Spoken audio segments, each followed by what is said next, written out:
Bueno, ¿cómo te va? Herman Pankov, ingeniero civil de la UNA, con una maestría con una maestría en 1999 en la Universidad Federal de Paraná, Curitiba. Se recibió también de ingeniero civil. Presentó trabajos ahí en conferencia internacional sobre la ingeniería estructural. Estudió también en Italia, en Japón. Pero No. Presenté trabajos. presentaste trabajo, pero no pudiste viajar a Japón, me dicen. Sí, no pude viajar. Después tenés una licenciatura de ingeniero en Estados Unidos, en Florida, Miami, en el 2007 y en el 2014 encabezó el equipo que diseñó un nuevo viaducto y túnel en Madame Lynch y Aviadores. Fue el proyecto suyo que presentó en el 2010. Pero antes de entrar aquí, yo te estaba preguntando sobre por qué estamos eléctricamente así, como estamos acá, que apenas llueve y se corta el fluido eléctrico. Y esto se arrastra desde después de que desapareció de Bernardi y se fue Stroessner. Estamos en esto. ¿Por qué estamos así en una suerte de involución del sistema eléctrico en vez de una evolución, querido Herman Pankov? Bruno, atendé. Ayer estuve viendo la gran entrevista que le hiciste a Ríos Tonina. Sí. Tiene 5 años la entrevista esa. Sí. 2019, si mal no Hace recuerdo. muchos años, sí. Bueno, hace muchos años. Muy buena. Estuve rememorando. Y vos sabés que tan vigente sigue lo que decía él. El robo en Paraguay está legalizado. O sea, Sí. está diseñado para robar. Entonces, estos ciudadanos, estos estudiantes que reclaman Sí, sus recursos, derechos. se Sí. van, los recursos se van en robos, Bruno. Por ejemplo, en Ruta 2 se van más o menos 50 millones de dólares por año en promedio durante 30 años. 1.500 millones la sobrefacturación en Ruta 2. Y desde agosto de 2023, duerme en fiscalía mi denuncia. No hay agente fiscal designado aún. Sí. Entonces, volviendo al tema de la ANDE, no hay inversión y hay aumento de consumo. Entonces vos tenés que, de alguna forma, tenés que solucionar. Y si no hay dinero, entonces es difícil, ¿verdad? Nosotros no tenemos que tener problemas de cortes cuando llueve. Cuando hay un vientito en Paraguay se corta, ¿verdad? Sí. Lo que tiene que haber cableado subterráneo, Bruno. El cableado subterráneo. Yo me acuerdo, yo viví 5 años en Miami y una vez salió en tapa del diario allá que hubo un corte de luz. O sea, es algo muy extraordinario. Y acá en Camboriú también es una cosa excepcional. ¿Verdad? Que nosotros acá en el edificio no tenemos generador, por ejemplo, y no hace falta. Y acá todos los días ocurren cortes, todos los días. Se te queman equipos, Bruno, y por supuesto. yo no sé cómo. Por eso yo a estos estudiantes le apoyo, o sea, le doy fuerza, porque vos sabés que este es el último grupo, yo diría, que todavía tiene inmunidad para protestar. Porque después vos sabés bien que te viene el garrote de la fiscalía, que te arman las famosas causas por perturbación de la paz pública. Entonces, los comunes ya no pueden protestar, Bruno. Entonces hay que apoyar, porque esta gente protesta por lo suyo, pero ojalá que escuchen este programa, que vean este programa y vean lo mal que estamos. Yo preparé un resumen breve para que vos veas lo mal que estamos, Bruno. A ver, adelante, vamos a escucharte, adelante. No, es que, ¿sabes lo que pasa? Si es que nosotros empezamos a hablar de por qué se violó tal contrato, tal pliego de base y condiciones, entonces nos perdemos en el fondo de la cuestión. Si tenemos un Estado donde los 3 poderes del Estado violan la Constitución misma, es natural que ya no se cumplan las leyes y las cosas de menor rango. Entonces, por ejemplo, Bruno, en el tema constitucional, ¿verdad? El Metrobús, vamos a hacer el ejemplo ya que estamos ahora. Sí, vamos a entrar en esto del Metrobús porque quisimos hablar contigo para que nos des la panorámica de por qué se detuvo eso, por qué no se puede avanzar o no se puede retomar eso, porque como idea siempre fue exitosa y en todas partes del mundo existe un Metrobús o varios. Y por qué justamente acá ocurre lo contrario. Eso nomás quería saber. Atender, Bruno. 2011 yo escribí mi primer artículo un artículo en el diario cuestionando la viabilidad de ese proyecto. El Metrobús no es malo. Está mal decir que un proyecto puede ser malo. El tema es dónde ubicar. Si vos ubicás en un lugar donde no hay espacio, tenés problemas. Vos sabés que el plan Z es de 1999, Bruno. Los japoneses, vos sabés que hicieron eso. La y JICA. hablaron, claro, hablaron de que si se hacía un Metrobús en ese corredor, atendé bien lo que digo, y si se hacía un Metrobús en ese corredor, tenía que tener 30 metros de ancho. En ese corredor, acá en Eusebio Ayala, estás hablando. San Lorenzo Asunción, ese mismo corredor. Tenía que hacerse viaductos en lugares candentes, en lugares conflictivos. Sí. No se hizo. O sea, el proyecto este que sabemos no tenía ningún viaducto para construir. Y tenía que tener 30 metros de ancho la avenida. Y nosotros tenemos en promedio 20 nada más. Sí. Entonces, claramente te dice la JICA que eso era inviable. Y te dice que si se hacen esas recomendaciones, viaductos, y si se hace la extensión de la franja de dominio del Metrobús a 30 metros, podría aguantar esa solución hasta el 2020, Bruno. O sea, acordate que nosotros empezamos el Metrobús, están en el 2019, están 11% construyendo. ¿Para qué nosotros vamos a hacer algo que era inviable, tenía fecha de vencimiento? Y encima con el agravante de que no tenía los viaductos y tenía nada más que 20 metros de... Y ahora estamos en el 2024, o sea que hace 4 años, si eso ya se hubiera inviable. hecho, ya era, claro. ya se... O sea, entonces, en caducidad. Entonces esta gente, inclusive Cartes, era algo muy peculiar ocurrió, porque antes de asumir ellos le contratan a la Nippon Koi. Sí. Le contratan a Nippon Koi, por eso Jiménez Gaona sale cuando asume el ministerio a decir el Metrobús no es viable, porque él repite lo que sus especialistas dicen y coinciden conmigo. No es viable, esa solución no era viable. Pero luego ocurrió algo mágico en el gobierno que dijeron, esto es la maravilla que nosotros tenemos que hacer, sin cambiar nada. Entonces, yo estimo, Bruno, y esa es una opinión personal, que Cartes estaba interesado en la operación del Metrobús, por eso él estaba operando el billetaje ahora. Y dicen las malas lenguas que operar peajes, que también está Cartes con Tapeporá, y pasajes sin control son ideales para lavar dinero. Entonces, bueno, algo ocurrió. Sí, ya sé, pero... Esos son hipótesis, ¿verdad? Hipótesis, pero no es el punto. Vuelvo, ¿qué hay que hacer para...? Porque acá nuestro sistema de transporte público no existe, es un desastre. Y estamos en el 2024 y si se hubiera hecho caso a lo que vos decías de esta cuestión de la JICA, arrancando la década de los 90 era más o menos, ¿verdad? Sí, 99. 99, bueno. 99, antes del siglo XXI, hoy hubiéramos tenido un sistema muy positivo en el del transporte público ahí. Pero Bruno, ¿cómo se vencía en 2020? O sea, si haciendo todas esas recomendaciones. Ya sé, pero haciendo caso a lo que decía la cuestión de la JICA, digo, o sea, y si vencía en el 2020, quiere decir que hay que hacer algo que pueda vencer en el 2050, por lo menos. No sé si me explico.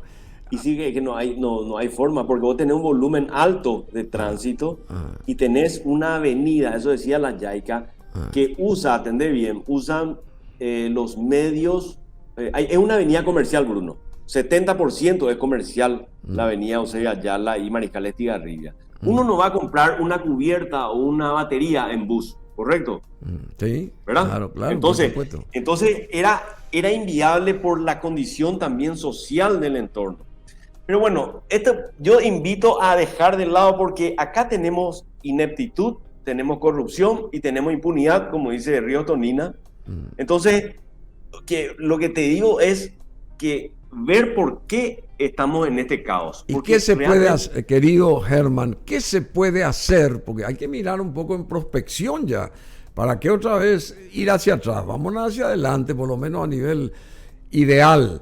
¿Qué tenemos que hacer para salir de este atolladero y teniendo en cuenta ese canal que vos decís que evidentemente hay que buscar otro canal ya, porque si no se tiene la cantidad de metraje de 30 metros, se tiene solamente 20 y cada vez es más comercial la cosa, tenemos que encontrar otro sector, otro segmento para desarrollar esto del Metrobús futuro, digamos, no sé, pienso yo. No sé Sí, el transporte público tiene que ir por abajo o por arriba, aéreo o subterráneo, Bruno, no hay espacio, o sea, hay una limitación física. Ese es el problema, ¿verdad? Así es. Y si se hace aéreamente, ¿se podría hacer ahí en esa avenida Eusebio Claro. Ayala algo Claro, aéreo por lo menos? se puede hacer aéreo por el Paseo Central, era lo que yo había sugerido en su momento. Ah. Hay una leyenda urbana que habrás escuchado por ahí, Sí. que dice que Sucolillo era representante, o sea, tan ineptos son estos que inventan esas cosas. O sea, a mí me gustaría tener a mi contraparte con mejores argumentos, Bruno. No puede decir esas cosas. Yo te cuento cómo fue. Sucolillo a mí me manda un email y me dice, ingeniero, me mandaron estos planos del Metrobús, ¿qué opinas? Así empezó esto. Era 2011, Bruno. Sí, 2011. Yo no tenía ni idea. Me recibo el mail, empiezo a revisar y bueno, ahí es donde yo escribo un artículo, ¿verdad? Diciendo que eso era inviable. Pero y después me hablan también de que yo era empleado de Sucolillo. No, Sucolillo siguió mis recomendaciones, o sea, totalmente gratis, no sé cómo decir. O sea, era una cosa que yo... Una sugerencia tuya, un diseño Sí, sí, para que se... así mismo, ¿verdad? Claro, una Y bueno, sugerencia. nosotros tenemos información, podemos saber lo que puede pasar. Vos sabés que iba a haber problemas de atropellamientos, porque ese bus es muy pesado y necesita muchos metros para frenar. Iba a haber muerte, porque eso es lo que ocurre en Río también. Pero el Metrobús no es algo satánico, no, se puede implementar, pero en otro sitio, Bruno, ¿entendés? Nada más que eso. En otro sitio, y ahí en Eusebio Ayala, una cuestión aérea podría ser, Aéreo, o aéreo, elevada, podría Sí, ser. lo que se llama el monorriel, ¿verdad? Así, lo que hay en Miami, por ejemplo, lo que hay en Miami. Claro, así mismo, eso mismo. Lo que te llama la atención cuando llegas a Miami son los trenes eléctricos, eso, o sea, los trenes de altura, digamos, que están sobre pilotes, ¿verdad? Entonces, Claro, sobre pilares, no hay forma Claro. no podés disponer un espacio que no tenés ya, ¿entendés? Entonces, y ahora es peor, o sea, está más... y eso se podría Necesito. implementar así, sobre pilotes, hacer Sobre pilares sería. sobre pilares, Bruno. sobre pilares. Se puede implementar, pero ¿cómo vas a hacer algo si no tenés la plata y te están robando y hay impunidad? Por ejemplo, atendé lo que pasó con el Metrobús, Bruno. Ah. Doble estafa es. Ah. Esa es una doble estafa. Ah. Ahora la noticia, mientras estamos hablando, es que el juez Humberto Tazú mandó a juicio oral, o sea, perdón, me rectifico, se va a hacer la audiencia preliminar, o sea, aceptó la acusación. Esa es la noticia fresca ahora. Bueno, entonces, ahí hay un posible daño patrimonial, que es lo que yo denuncié en mayo de 2018, pero después Motangil le demanda al Estado paraguayo por una cifra de 17 millones, o sea, es una doble estafa, Bruno. Pero atender lo que yo cuestiono, la Fiscalía, ¿por qué no hace una acción de inconstitucionalidad sobre el famoso arbitraje? ¿Vos sabés lo que significa el arbitraje, Bruno? Sí, claro. Un Sí, arbitraje, entonces, sí. el arbitraje es inconstitucional porque el arbitraje está reservado para solamente contratos privados, dice la Constitución, el 248. ¿Entendés? Entonces, ¿qué hicieron los muchachos? Pusieron en forma general en todos los contratos públicos el arbitraje para eludir al Poder Judicial. Eso es insólito. Y teóricamente la Fiscalía es la que tiene que velar por el cumplimiento de los derechos y garantías constitucionales y representar a la sociedad. ¿Dónde está la acción de inconstitucionalidad de la Fiscalía sobre eso? Está ahí. Y encima, para empeorar las cosas, los árbitros son elegidos por Motangil y por MOPC, Bruno.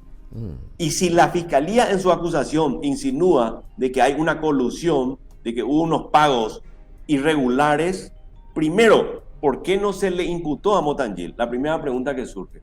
Porque vos sabés que Odebrecht, la corrupción se baila de a dos, Bruno. En toda Sudamérica vos viste cómo Odebrecht participaba con todo, con Alan García, con todo. Sí, por eso se sacó la vida Alan García. Se sacó la vida, claro. Él estaba con la causa Odebrecht. Después y el caso de este ex vicepresidente de Ecuador también, Jorge Glass. Claro, y ese fenómeno en Paraguay, curiosamente, ningún contratista es imputado. Motangil debería haber sido imputado. Yo no tenía los elementos, por eso no le incluí en mi denuncia. Vos sabés que yo tengo consecuencias penales si hago una falsa denuncia.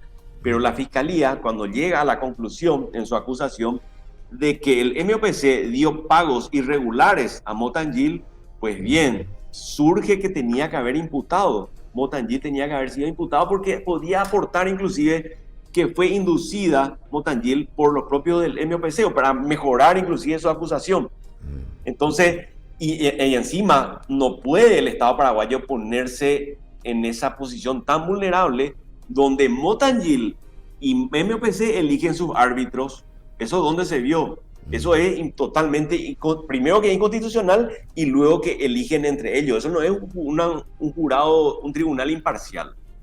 ¿Entendés? Por eso... Bueno, decime, pero también cuando estuvo Vince a la cabeza del MOPC, intentó, me parece, reorquestar esa cuestión del Metrobús, pero también quedó en aguas de borraja eso, no sé por qué, porque no estaba basamentada técnicamente eso, la estructura no estaba realmente predispuesta a que eso se llegue a puerto seguro con esa construcción.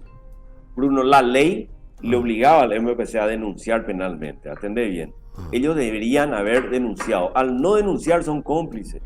Toda la administración Vince no denunció y yo, como común, tuve que ser el único denunciante, por eso estoy en refugio político ahora. Imagínate la gravedad de meterse con este esquema. Pero bueno, a tu pregunta, Motangil, MOPC no solo no denunció, sino que pagó todas las cosas irregulares, todos los pagos irregulares que dice la Fiscalía que ocurrieron.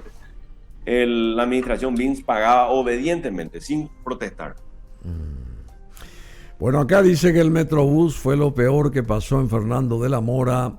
Lamenta el intendente Alcides Riveros. El actual intendente de esa zona sostuvo que el Metrobús fue lo peor que pasó en la ciudad y que aún siguen pagando las consecuencias de las calles desgastadas. Alcides Riveros señaló a una emisora que fue lo peor en la cuestión esta del Metrobús, que pasaron muchas cosas y no solamente en la administración anterior, sino también en la que vino después. Asimismo, dijo que el tema de la rescisión del contrato se hizo después y al final va a salir muy perjudicado el Estado paraguayo porque había un contrato de por medio y cree que no se hicieron bien las cosas. Nosotros sufrimos casi durante 2 años el tema del Metrobús. El problema principal es el desgaste que tuvieron nuestras calles y hoy en día estamos pagando los platos rotos. Las obras se hicieron antes de unas internas y después, remarcó el actual intendente Fernandino Alcides Riveros. Y por otro lado sabemos la imputación al exministro de Obras Públicas y Comunicaciones sobre acusación. Acusación, Bruno. Acusaciones, perdón. Sí. Todavía no está imputado ni mucho menos, ¿verdad? No, ya pasó la imputación hace un año. Ya pasó. ¿Y ahora en qué fases está? Y acusación para ir a juicio oral. Ya. Acusación. Bueno, pero yo insisto en lo que te dije antes. Esto forma parte de la historia del Metrobús, con sus más, sus menos, lo que vos quieras. ¿Qué tenemos que hacer para que la ciudadanía se beneficie con un sistema de transporte al que se lo respete, que tenga garantía, que sea profesional y que llegue a buen término, a buen puerto? Que no solamente se queden los papeles, sino que se cristalice. Esa es mi consulta, querido ingeniero Germán Pankov. Me voy directo a lo que yo considero que es la solución. A ver, por favor. Sí, el tema electoral. Tenemos que elegir a alguien que diga que no va a gastar más de lo que ingresa al Estado.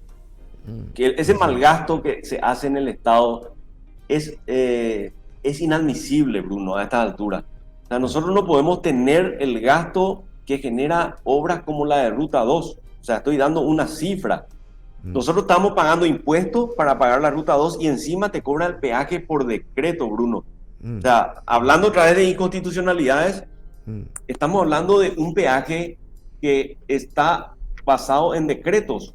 Y vos sabés que no te pueden obligar nada a pagar si no es por ley, Bruno. Eso es constitucional, eso está en la Constitución. Vale. Artículo 9 de la Constitución. Eso es lo que Entonces, dijo acá este chico sobre la cuestión universitaria, que un decreto tiene que ser no, una ley otra vez la que... claro, pero se está haciendo costumbre porque la gente no está entendiendo la gravedad. Por ejemplo, la prohibición de las estaciones de servicio, Bruno, también es por decreto. Hay una prohibición de importar ropas usadas, que me enteré hace poco, por decreto también. Imagínate, o sea, nosotros estamos, aparte de lo que ocurrió en la pandemia, también fue por decreto, esas prohibiciones. Nosotros no podemos permitir, y acá yo hago un llamado a la Corte.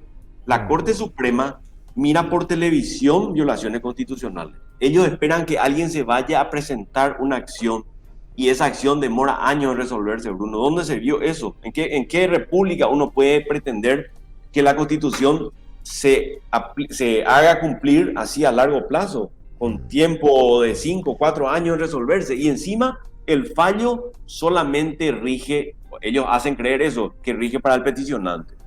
Por ejemplo, en caso de leyes. ¿Y eso por qué es, digamos, una cuestión común acá? Eso, desde tu óptica, ¿por qué cómodamente por televisión estos jueces? y porque la quieren hacer fácil y para ellos están más dedicados los de la Corte a cuestiones administrativas, Bruno. ¿Entendés? ¿Sabes lo que hay que hacer? Cuando hay una ¿Y ley, qué hay que hacer entonces según tu óptica? nosotros tenemos que votar, tenemos que cambiarla todo. O sea, todo esto de la Corte pueden ser buenos tipos algunos, pero son todos cómplices. Atendés lo que pasa. O a lo mejor te acordás, Bruno, que el diario Última Hora hizo una acción de inconstitucionalidad para publicar encuestas en tiempo prohibido para los otros. ¿Te acuerdas de eso? Sí, me acuerdo. También aquellas playas de venta de autos de más de 10 años que podían vender, que tenían la acción ganada. ¿Te acuerdas también de eso? Sí. Los vendedores de autos Sí. de más de 10 años. Sí. Entonces, para que veas lo irregular que es la Corte, entonces espera ahí en su escritorio que venga alguien, algún kamikaze, a presentar la acción de inconstitucionalidad. En este caso, Última Hora y el playero, ¿verdad? Y entonces sale el fallo y ellos sacan un fallo que solamente rige para el accionante. Pero ahí hay un problema, Bruno. ¿Cómo ellos van a hacer que la ley sea aplicada para algunos y para otros no? Vos sabés que hay el principio de igualdad ante la ley. Entonces, no se puede hacer eso cuando hay una ley. Y a mí me duele que siendo ingeniero tenga que hablar sobre estas cosas, pero los abogados, ¿dónde están los abogados para reclamar estas cuestiones? Es muy importante que la población entienda. En la Constitución Nacional, el artículo 259, Bruno, dice que la Corte puede también atender inconstitucionalidad. Y también, y ahí no hay la restricción de que solo rige para el accionante, cosa que sí rige para la Sala Constitucional. ¿Me seguís, verdad? Sí, perfectamente. La Sala Constitucional sí tiene la limitación que solo rige para el accionante. Cuando se trata de ley, necesariamente tiene que regir para todos, para que no ocurra esto que estoy narrando. Aparte, el 247 de la Constitución Nacional habla que los que deben hacer cumplir la Constitución es la justicia, es decir, los jueces, no la Sala Constitucional ni la Corte. O sea, vamos a hacer así. Lo que tienen que hacer cumplir son los jueces, cualquier juez de la República, ¿correcto? Sí. Ahora, cuando hay un dilema, cuando hay un problema, un dilema de si es o no constitucional, ahí resuelve la Corte, que si en caso de ley, o sería la Sala Constitucional si es un caso particular, ¿correcto? Entonces, acá se quieren lavar las manos y dicen, no, acá solamente la Sala Constitucional puede opinar sobre constitucionalidad. No, eso no es así. ¿Cómo vos aplicarías el derecho a la rebelión, Bruno, si vos no podés aplicar, si vos no podés entender sobre constitucionalidad? Claro que el ciudadano tiene el poder y la facultad de decir, esto es inconstitucional y yo me rebelo, porque eso dice el 138, ¿eh? Entonces, otra cosa que ocurre en Paraguay, que también sirve para lavarse las manos, el 283, inciso 7 de la Constitución, dice que la Contraloría tiene que mandar sus denuncias a la justicia ordinaria, no a la fiscalía, Bruno. Atender bien lo que está pasando acá. Mandan a la fiscalía para lavarse las manos y dejar que se cajonee, porque la fiscalía pues tiene el poder supremo de cajonear causas. No hay en la ley, no hay ninguna ley que diga un plazo entre una denuncia y una imputación. Entonces usan ese recurso y se van y se cajonean las denuncias en la fiscalía. Entiendo. Entonces, la Contraloría está violando la Constitución. Imagínate, y eso, ¿cómo arreglamos eso? O sea, ellos tienen que admitir, y te invito a que le pregunte a un juez, a un fiscal y a alguien de la Contraloría estas cuestiones que yo te estoy diciendo. Te estoy dando números de artículos y vos podés repasar después y anotar, ¿verdad? No, ya sé, espectacular, pero yo me remonto a 1912 también con todo lo que estás diciendo. Salía en la madrugada el superbarco más grande y lujoso del mundo, un día como hoy, y se fue a pique, el famoso Titanic. ¿Cómo podemos nosotros hacer para que eso no ocurra con el país? Porque está en caída libre el país. ¿Cómo podemos evitar a partir de ahora de que no ocurra con Paraguay lo que pasó con el Titanic, que se hundió y mató a 1.517 personas? Ese hundimiento, porque se advertía que había iceberg, y como era de noche, nadie se percató de que iba a aparecer un iceberg gigantesco, y el iceberg, la punta nomás aparece arriba sobre el agua, y todo el basamento es enormemente perjudicial para cualquier embarcación, y así fue. Y bueno, se rompieron más de 5 compartimentos, se fue a pique el famoso Titanic, que era el barco más lujoso y grande del mundo en su viaje inaugural. Era imposible que se hunda, y se hundió. ¿Y nosotros cómo podemos hacer para que eso no ocurra con Paraguay, querido Germán Pankov? Atender, Bruno, nosotros tenemos que organizar las reglas de juego de vuelta. Nosotros no podemos ganar ningún partido, que en este caso debería vencer a la pobreza, vencerle a esos cortes que te tienen podrido a vos, que te funden los equipos. Sí. Nosotros no vamos a ganar este partido si nosotros no arreglamos la regla de juego, porque hoy en día la cancha está totalmente inclinada, el juez está comprado, el arco de ellos es más chico. No vamos a ganar nunca. Entonces, tenemos que tomar en serio. Y lo primero que yo estoy sugiriendo, estoy trabajando en eso, es preparar una ley electoral que sea más difícil el robo electoral, el robo de elecciones. Claro, porque vos sabés que la Constitución, de vuelta otra vez, nos vamos a la Constitución, y puede ya parecer pesado, pero uno te imaginas la cantidad de violaciones que hay y nadie dice nada. El 273 de la Constitución, atendé esta, Bruno, el 273 de la Constitución le obliga a la justicia electoral a supervisar las elecciones. ¿Y qué hace la justicia electoral? Le deja a los miembros de mesa hacer el trabajo que dice la Constitución debe ser exclusiva, potestad de la justicia electoral. O sea, ese día se lavan las manos, igualito que la Contraloría que te estaba contando. La justicia electoral ahora le toca, ¿verdad? Se lava las manos y le dice a los miembros de mesa que solamente representan a 3 partidos, no a todos, que ellos van a ser autoridad máxima y que hagan el trabajo de ellos, de la justicia electoral. Entonces, los miembros de mesa hacen lo que quieren. Entonces le hacen votar, por ejemplo, a alguien con una cédula, con un tipo que dice en la foto que tiene melena, le hacen votar a un pelado. Después, inclusive, le hacen votar a los ausentes. Cuando se cierra la puerta del colegio, los miembros de mesa se quedan solitos ahí y ya tienen cerrada la lista de ausentes. Y siguen, ¿verdad?, votando. La gente sigue votando. No, ellos votan. Sí, no, ya sé. Pero hacen votar a la gente. No, hacen votar a gente que no apareció. Sí, o sea, por eso cuando vos tenés... ¿Y qué se logró en estas últimas elecciones? Que eso es bastante complicado. Pues mira, yo pedí por acceso a la información, Bruno. O sea, ¿por qué yo soy tan activista así? ¿Por qué yo agarro y me meto en el tema electoral?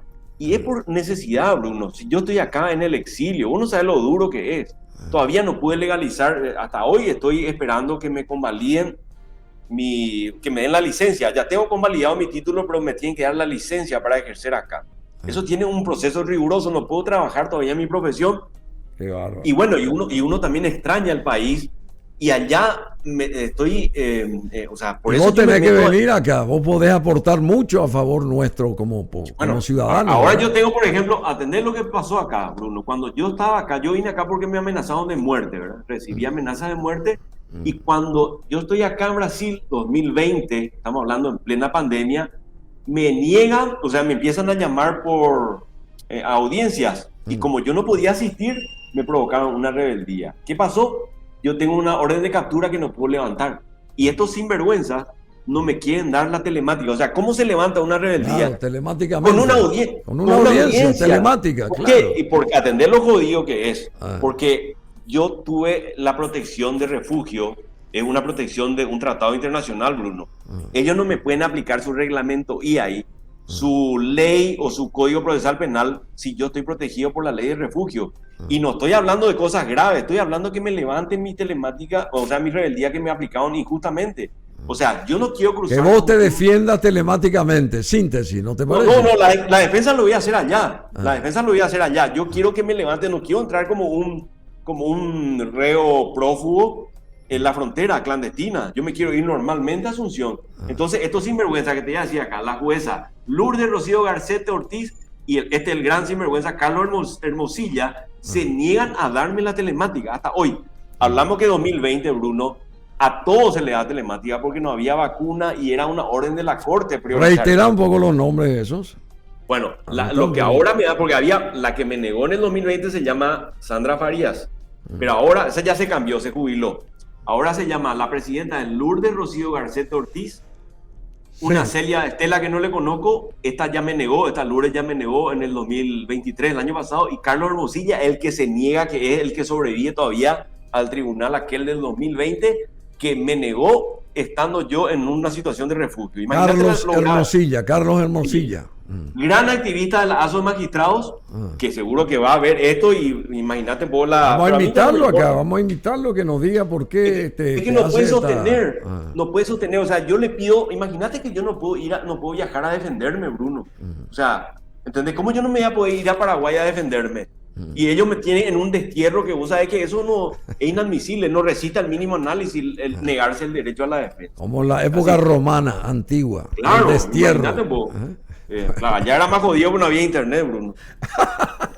Bueno, imagínate lo que sería. Herman, Dankeschön, muchas gracias. Vos no hablas alemán, me parece, pero en fin. No, lastimosamente. Pero tu apellido es alemán o ruso, es tu apellido. Alemanes. Pankow. Hay un barrio de Berlín que es Pankow. Sí, yo sé. Herman. ¿Vos hablas guaraní, Bruno? No, justamente no quisiera. Ese es un problema también. Yo también ese es un déficit que tengo. Bueno, querido Herman, entonces el caso Metrobús, ¿puede darse la chance a otro Metrobús y en otras condiciones en todo caso? Totalmente, claro.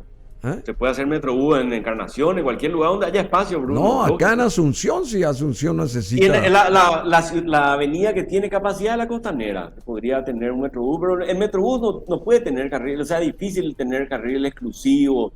Ya Asunción ya está desordenada urbanísticamente, ¿entendés? O sea, más bien en lugares donde vas a empezar de cero. No, pero te estoy hablando de un el tren elevado. El tren elevado. Yo me refiero a eso porque... Claro, no, eso sí. Se puede hacer eso más o menos sale $40 millones el kilómetro, ¿verdad? ¿Sí? Con los trenes incluidos. Así, $40 millones de dólares por kilómetro. Entonces, vamos a suponer que son los 11 kilómetros que tenemos de San Lorenzo. ¿Cuánto es 11 por 40? Son 440 millones de dólares. Sí, menos de 5 millones. Y teníamos ya como Asunción iba a ser como el futuro. O sea, iba a funcionar. Pero ellos gastaron 200 millones en el Metrobús que no existe y las consecuencias de pérdida para los frentistas y todo lo que el drama que ocasionó. Todo lo que dijo acá el intendente de Fernando de la Mora. Claro, el tema de Fernando de la Mora fue porque empezó ahí, porque ellos fueron blandos al comienzo. Por ellos entraban donde se le permitía. Y a Mario Ferreiro yo le avisé que si él se iba a meter en un problema si dejaba pasar. Y por suerte nos animó. Él nos animó a habilitar, él no dio permiso. Y Fernando de la Mora tampoco dio permiso, pero no se pusieron tan firmes en su momento. Eso es lo que ocurrió con Fernando de la Mora. Cosa que San Lorenzo se le plantó. Acá no va a entrar Metrobús, dijeron. ¿Te acuerdas que no entraron? Sí. Bueno, querido Germán, tenemos un invitado también importante que hace media hora nos está esperando. Vamos a volver contigo en cualquier momento, ¿te parece? Sí, cómo no. Una curiosidad, Bruno. ¿Quién es Sí. el que está invitado que me sonaba conocido? ¿Quién? ¿El que estuvo antes? No, el que está ahora, que va a estar invitado. Y ahora está Yatar Fernández, Ah, diputado sí, sí. nacional, que va Sí, a ya. hablar sobre la, ¿cómo que se llama? Va a hablar sobre la cuestión, Bueno, el sanción de ley de la cuestión de la marihuana. marihuana. Es Marihuana. claro, tenés que escuchar Bueno, un poco. un mensaje para Qatar breve y me despido ya. A ver, por favor. Que tengan en consideración lo difícil que fue armar, porque yo fui el fundador del movimiento Cruzada Nacional, nunca me afilié y le digo un poco que considere lo difícil que es ir contra todo este sistema y nada más que eso, que reflexione. Plantación de la marihuana libremente acá en eso está capitaneando esa posibilidad Yatar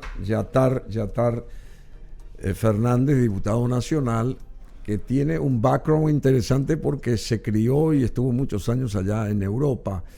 O sea que tiene la concepción europea, tiene la mente abierta y hay que escuchar también lo que dice Yatar.